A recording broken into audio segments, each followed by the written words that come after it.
저는 중어중문학과 17학번을 재학하고 있는 황인호라고 합니다. 저는 중어중문학과 16학번 유지인입니다.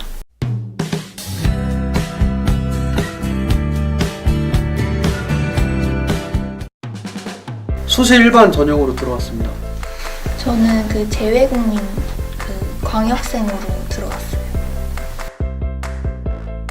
특히 다들 방학 때 학원을 다니고요. 저 같은 경우도 작년 1학기 때 여름방학 때 종로 쪽으로 가서 그 영화를 통해서 중국어를 공부하는 그런 학원을 다닌 적이 있어요.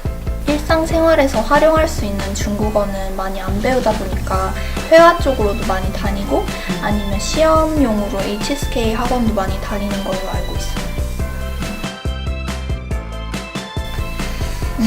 저희가 아무래도 한문을 많이 배우니까 논어를 굉장히 많이 배우거든요. 그래서 논어를 알려면 그분들을 알아야 되니까 매우 중요한 분들이죠. 네. 교수님이 수업 시간에도 많이 인용을 하시고요. 네. 학부생일 때는 많이 안 가고 제가 공연예술 교수님 말씀 들어보면은 대학원생 때는 자주 가시는 것 같더라고요. 저도 들은 건데 중국어로 직접 학생들이 방문을 해서 하는 그 강좌를 개설하겠다고 말씀하신 교수님이 있으셔서 아마 점점 더 그런 기회가 있지 않을까 생각을 하는데 아직 저는 중국 답사를 가본 적이 없습니다. 네.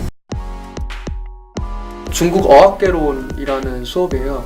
말 그대로 중국어에 대한 전반적인 내용을 다 배우는 수업이에요. 전에는 이제 중국어를 쓰는 거 단어 배치라던가 어떤 어순 배열 같은 게 그냥 암기식으로만 이해를 했었는데 그 수업을 들으면서 왜 이렇게 어순을 배열을 해야 되고 이런 과정으로 문장을 써야 되고 그런 게 좀 이해가 되다 보니까 좀 중국어 안에 있는 그 법칙 같은 거를 이해를 할 수 있었던 되게 도움이 됐던 수업이었던 것 같아요. 제가 들었던 수업 중에서 전공 필수 수업인데 고급 중국어라는 수업이 되게 인상이 깊었는데 전공 필수답게 되게 빡셌어요. 빡셌는데 빡센 만큼 되게 배운 것도 많고 또 제 부족한 점도 많이 알 수 있었고 또 상성이나 영화 더빙 같은 해보지 못한 그런 것들을 많이 해봐서 되게 기억에 남는 것 같아요. 되게 다양한 것 같아요. 그래서 어학 쪽으로 완전 가시는 분들은 뭐 중국의 언어 이런 것들에 대해서 쓰기도 하고 아니면 공연 쪽으로 가시는 분들도 있고 예를 들어서 뭐 중국의 비극에 관해서 쓰시는 분도 있고 되게 문학이나 어학 이렇게 두 분야로 나뉘는 거는 알고 있어요. 그러니까 자신이 들었던 전공에서 좀 기억에 많은 전공에 관련된 내용들에서 많이 쓰는 것 같아요. 그래서 저는 좀 어학 쪽으로 많이 좀 그 어원이라던가 그런 쪽으로 많이 쓸 것 같은데 없던 거에서 막 새로운 걸 나오는 건 아니고 그냥 수업에서 들었던 거를 기본으로 더 뻗어가고 자신이 관심 있는 분야에 더 맞춰서 쓰시는 것 같아요, 선배님들이.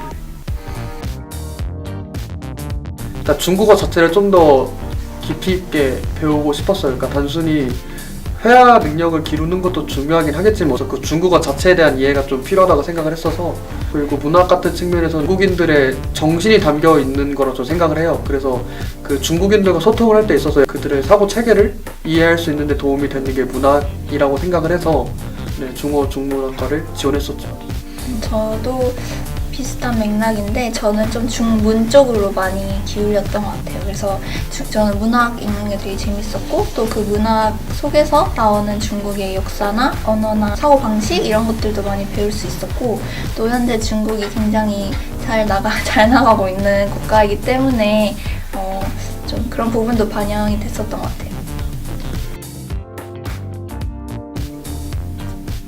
아직 막 구체적으로 짜진 않았는데요. 저는 영화 시장 쪽을 좀 생각을 하고 있어서 이 중국어를 배우는 것도 약간 중국 영화 시장에서 종사를 한번 해보고 싶어서 네, 근데 구체적인 건 아니고요. 그냥 저의 희망사항이랄까?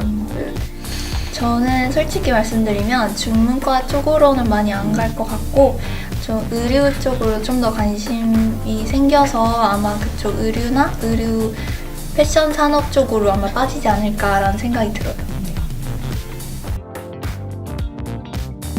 굉장히 다양한 것 같아요. 근데 뭐 대학원으로 가서 번역을 전문적으로 하시는 분들도 있고 아니면 그냥 대체적으로는 대기업을 많이 가시는 것 같아요. 대기업 가서 뭐 해외 부서나 아니면 뭐 중국어가 조금씩 필요한 그런 부서로 많이 가기도 하고 아니면 아예 관련 없는 부서로 가기도 하고. 그러니까 사실 전공에서 배우는 거를 그대로 그러니까 공대 같은 데서 진로가 뚜렷한 편인데 저희는 그냥 중국어라는 거를 그냥 하나의 그냥 소통의 수단으로만 쓰고 나머지는 자신이 원하는 그냥 꿈의 방향에 따라서 워낙 폭넓게 네, 진출하게 계신 것 같아요. 고3 때 그 선생님께서 어떤 번역 작업을 한번 해보자고 제안을 해주셔가지고 그 루신의 작품을 번역을 해본 적이 있어요. 그래서 그게 가장 제가 거의 사실상 중국 문학을 처음 접했던 기회였었는데 그거에 대한 약간 배경 지식이 좀 쌓이다 보니까 수업 시간에 좀 더 편하게 수업을 들을 수 있었다는 거. 네. 저도 같은 생각인데 사람들이 중국과라고 얘기하면 되게 중국어로 수업이 다 진행되고 뭐 중국어를 굉장히 많이 하는 줄 아는데 문학이 굉장히 많거든요. 그래서 고등학교 때 조금 문학 작품의 작가들을 좀 많이 알아오면은 도움이 많이 될 수 있고 또 언어는 대학 와서는 충분히 할 수 있는 부분이니까 그런 문학 작품 많이 읽어보는 것도 나쁘지 않다고 생각해요. 꼭 삼국지 꼭 읽었으면 좋겠어요. 삼국지. 네, 만화라도 좋으니까 진짜 삼국지에 대한 기본적인 내용을 알고 있으면 나중에 고전 문학 같은 거 할 때 굉장히 도움이 많이 되거든요. 그래서 제가 안 했었기 때문에 여러분들 하셨으면 좋겠다는 마음으로 말씀드려요.